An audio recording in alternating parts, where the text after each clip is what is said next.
आज हम आपको होलिका दहन की पौराणिक कथा सुनाने जा रहे हैं। जब स्वयं भगवान विष्णु अपने भक्त प्रहलाद की रक्षा करने का ऐसा चमत्कार करते हैं कि भक्त प्रहलाद को अग्नि में जलाने की चेष्टा करने वाली होलिका स्वयं ही जलकर राख हो जाती है। भक्तजनों, तो आइए जानते हैं किस प्रकार भगवान विष्णु ने अपने भक्त प्रहलाद की रक्षा की और होलिका दहन की प्रथा कैसे प्रारंभ हुई।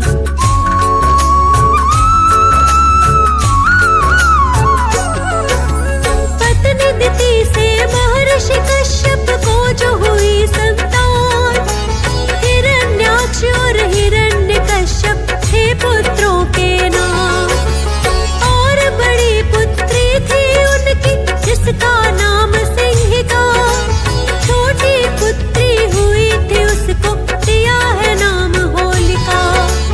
बड़ा पुत्र हिरण्याक्ष तो उनका बड़ा बलशाली है, अहंकार में एक बार पृथ्वी ही उठा ली है और पृथ्वी को ले जाकर सागर के बीच छुपाया, जिसे बचाने को श्री हरि ने वरा का रूप बनाया।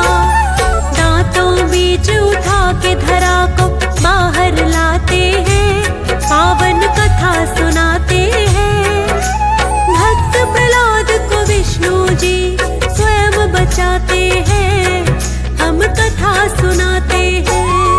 जब संकट हो भक्तों पर ये आते हैं रक्षक बनकर। जब संकट हो भक्तों पर ये आते हैं रक्षक बनकर।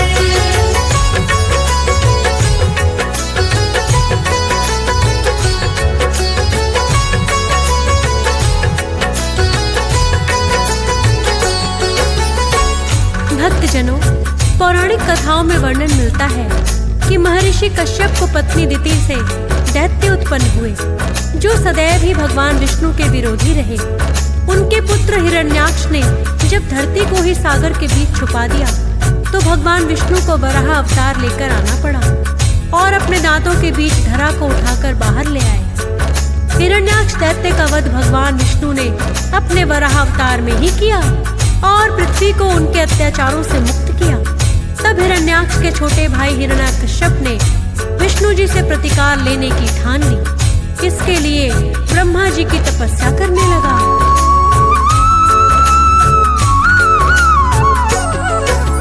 हिरण्यकश्यप